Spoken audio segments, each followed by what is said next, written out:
Hey guys, Dr. Garcia, and today I want to teach you guys about how certain environmental household products are affecting our thyroid health.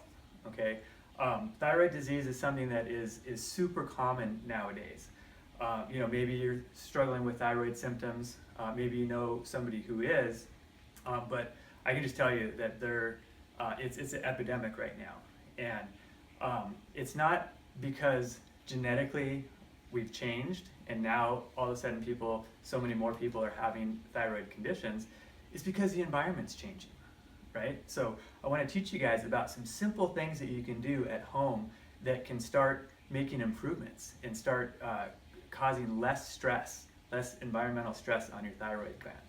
Okay, so you guys, I don't know if you guys know what this is. It's a poor rendition of the periodic table. So, if we go back to high school chemistry, these are all the elements that make up the periodic table.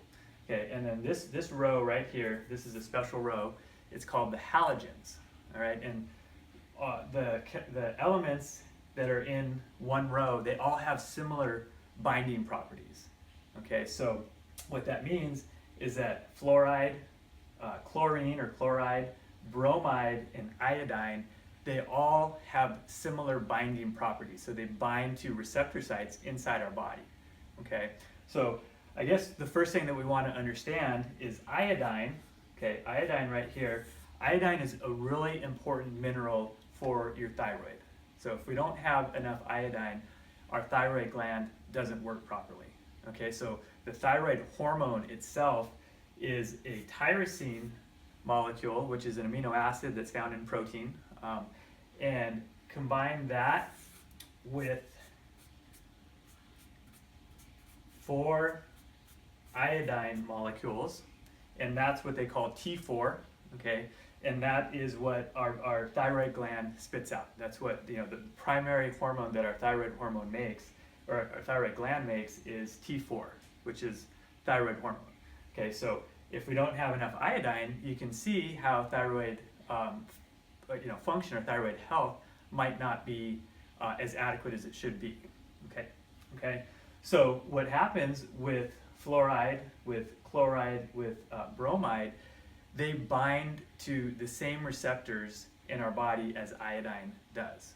And the higher up on the elemental table that elements are, the stronger that they bind. Okay, so these guys up here, these are bullies. These are iodine bullies. They push iodine out of the system. They bind tightly to these receptors. Okay, so if you have too much fluoride in your body, then all these are going to be fluoride and tyrosine, and that's not thyroid hormone. The body does not know what to do with this.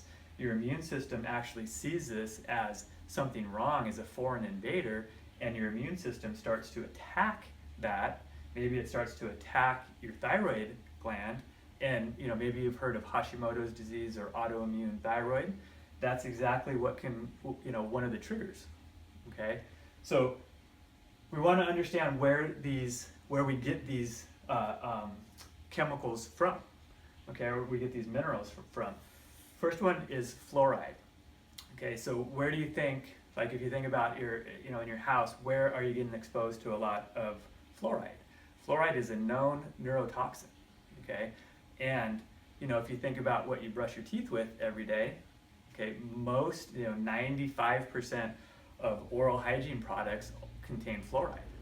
Okay, not at my house. We do all fluoride-free toothpaste and mouthwashes, and, I think it's a really important step to limit these hormone they're hormone disruptors. They disrupt our body's ability to make hormones.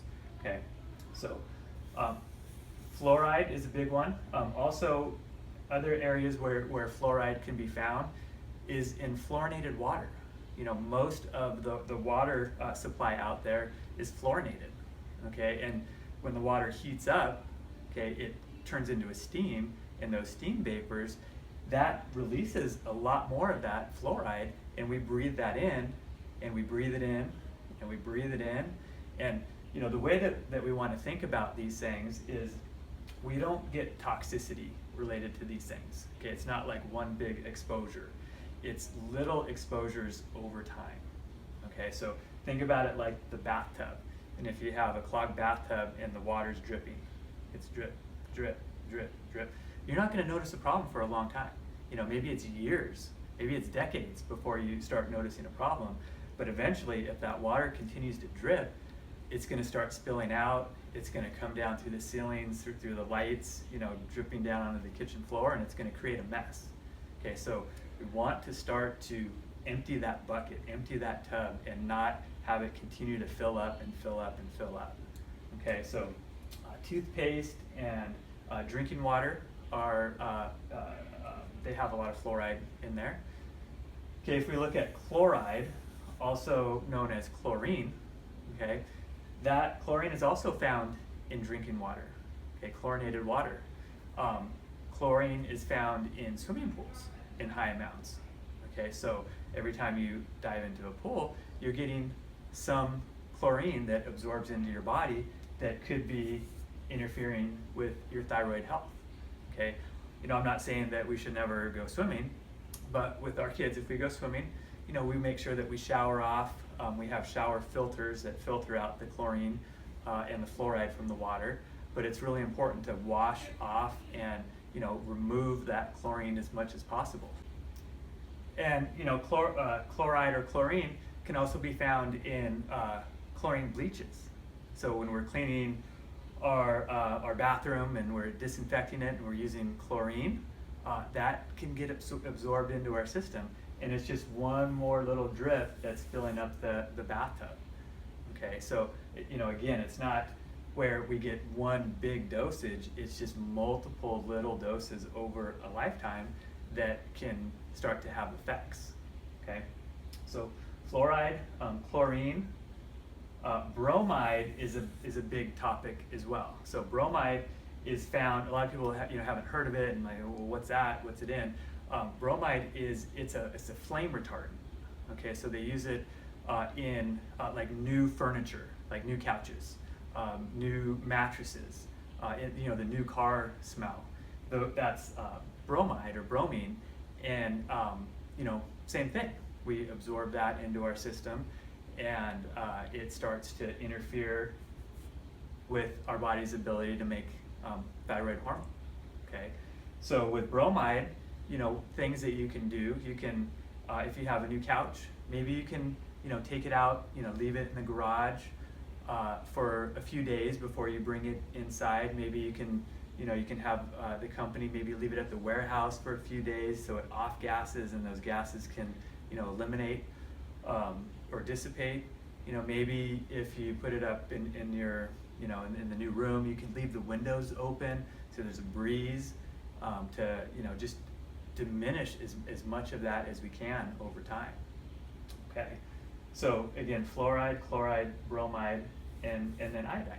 Okay, iodine is something that we're not getting too much of. Okay, a lot of us might not be getting enough iodine. Okay, and one of the ways, so again, these things bind really strong, so they're bullies for iodine. So sometimes it requires more iodine to go in there and start pushing these things out. And with people being more healthy nowadays and people choosing sea salt. Okay, sea salt is a big topic. Most people now, when we ask them about salt, yeah, we're using sea salt, and that's great. Okay, but if you think about iodized salt, there was a huge, there's a lot of iodine deficiency. Okay, back in the day, and our government decided to iodize salt to kind of fix the iodine deficiency that was so prevalent, and it was great. People were getting plenty of iodine, and goiters were shrinking, and that was all fine and good. But there's an issue with the iodized process. Okay, so iodine is usually bound with aluminum in salts, so we're getting more aluminum in our system, which isn't the best. So I'm not a huge fan of iodized salt. I think sea salt's better, but the problem is that sea salt doesn't have as much iodine in it. Okay, so through our diets, we're getting less iodine in our system. All right, so we're getting more of these halogens, more of these bullies. We're getting less iodine, and one of the reasons why we're seeing so many thyroid conditions these days is this factor right here. Okay, so other sources of iodine, besides sea salt, which it has a little bit in there, is also seafood. Okay, like seaweed. Seaweed is a very rich source of iodine. The little seaweed snack packs, they're great. Our kids take them to school. Having sushi it is great as long as it's from a good clean source of fish. And so one of the factors that we want to think about on a daily basis that most people have, they don't have a clue about this. When I tell people this, their eyes are like wide open, like, oh my God, I didn't know that. We want to use fluoride-free products. We want to use shower filters to filter out and clean the water. We want to limit our exposure to chlorines, again with water, with swimming pools. Bromide. Another factor with bromide that I didn't mention, but bromide is a conditioner that they use in flour. Okay, so a lot of baking products, they actually add bromide to the flour to make the flour conditioned, so it tends to bake and rise evenly and better. So we're not a huge fan of baking products and using flours, but if you are doing that, you really want to make sure, you want to look to see the list of ingredients and make sure that there's no bromide in the flour products that you're eating. Okay, so I hope this helps. These are just kind of simple things that you can do on a daily basis that can help to stop that leaky faucet, lower that buildup of water in the bathtub so it doesn't overflow and cause health problems throughout our body. Thanks.